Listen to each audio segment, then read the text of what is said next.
Meron ba tayong 20 pesos na na bigas? Ba't galit na galit kayo nung meron ng 20 pesos na bigas? Nung wala pa sabihin nyo bangag. Ngayon ginawa ni BBM na meron 20 pesos na galit na bigas, galit na naman kayo. Ano talaga gusto nyo? Mga talaga kayo, mga ulol talaga kayo. Wala nang sa gobyerno. Inaayos ng gobyerno, gagalit kayo. Ano ba talaga gusto nyo? Kayo maupo?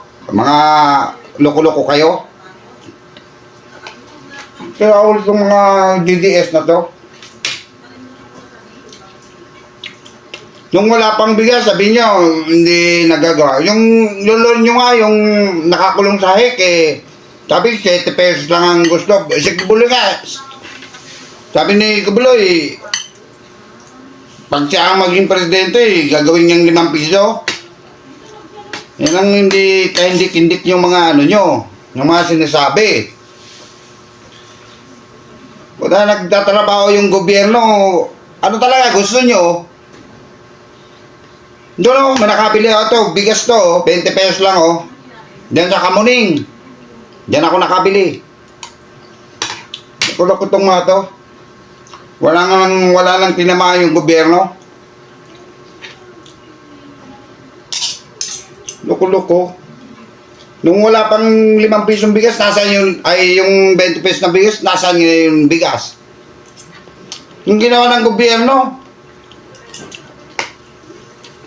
wala pa rin kayo.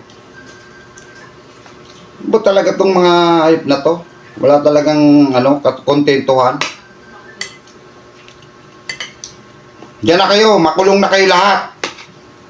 Kasi pagulo lang kayo sa gobyerno ng Pilipinas. Hindi kayo kawalan sa amin.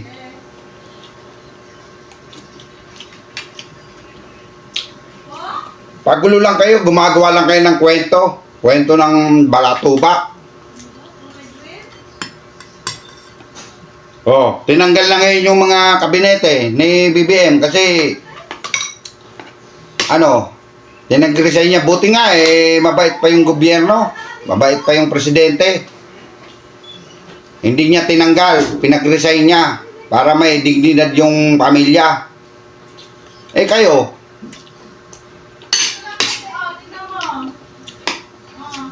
tingnan natin sa Senado. Yung mga senador na yan, pag bumoto sa acquitted Kisara malilintikan yung mga yan.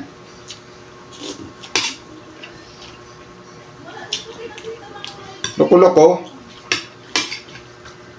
May 20 pesos na bigas sabihin loko talaga to. Mga mga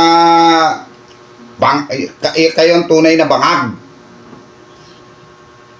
Tatrabaho yung gobyerno.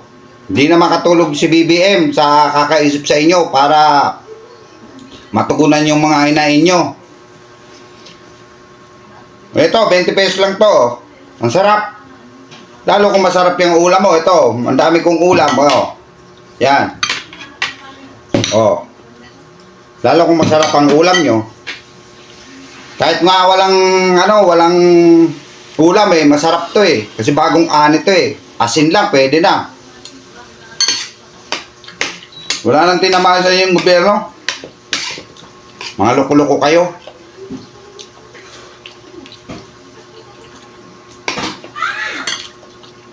Ulo itong mga to. Nabibisit na ako sa inyo. Mag-rally ka dyan, araw-araw, para wala na kayong hanap buhay. Mga maisog. Bakit ba kung maging presidente si Sara, matutulungan ka niyan? Hindi ka naghahanap buhay. Kasi raulo mga DDS kayo.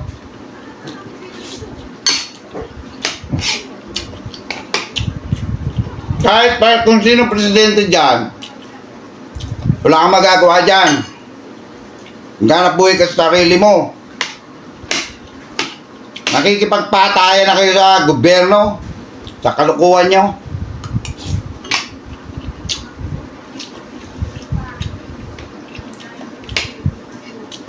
Parang fair tayo.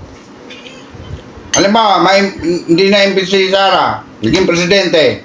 Yung mga nagrarally, yayaman ba? Yayaman ba kayo? Loko-loko kayo ah.